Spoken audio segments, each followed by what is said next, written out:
Jérémie Kabamba voyant Mawana église du réveil au Congo. Mawana église du réveil au Congo. RSC à partir à l'élo. Biso tozokwa babazoka te. Est-ce que boyebi bazoka balia kango soki sikre siri babwaki. Église du réveil au Congo RSC. Eza na bureau te, eza na kiti te, eza na ban te, eza na biki te. Mais ba dirigeant nango baza na ba jeep ya ba $100,000. Église du réveil au Congo etikali pauvre et comme ici ba dirigeant ba plus riche. À partir à l'élo, nazoluka évangéliste Max, nazoluka pasteur, tous les pasteurs, tozo sala association. Pasteur Ngefa, tozo sala association, ya ba communicateur, ya corps du Christ. Toko bimi sa va vérité. Bitumba nyonso leka na RSC, bon intérêt ya Yesu esate. Wapi nzambo baebela biso bolingo na nga na Yesu bolingo ya suka te. Wapi bolingo yango?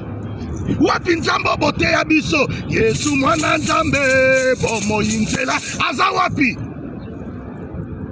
Wapi aimez-nous les uns les autres? Wapi vexé o bote ya biso ke bolingo esiportaka nyonso? Bitumba nyonso eleka na RSC ezaka ilikaba ba intérêt ya mbongo ya ba jipi ya mituka na bango bembongo nyonso wana baliaka yango ka ba famille na bango même ici ba entourage ya RSC eliaka te. Ba église na bino esombela bino ba jipi wana te, ba villa bosomba eza mpona RSC tikali pauvre bino bokomi bavwama. To défendre terrain ya église, to défendre terrain ya église.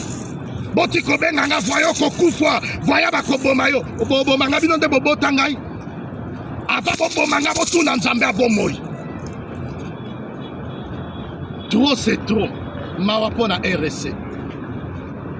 Bobenga nga te na osala video biso tout osala bloc ya munene ya ba communicateur ya corps du Christ.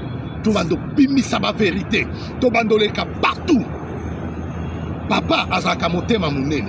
Soy bolinge église, bo sangala un commun accord. Soy boboy, etali bino to panza pango.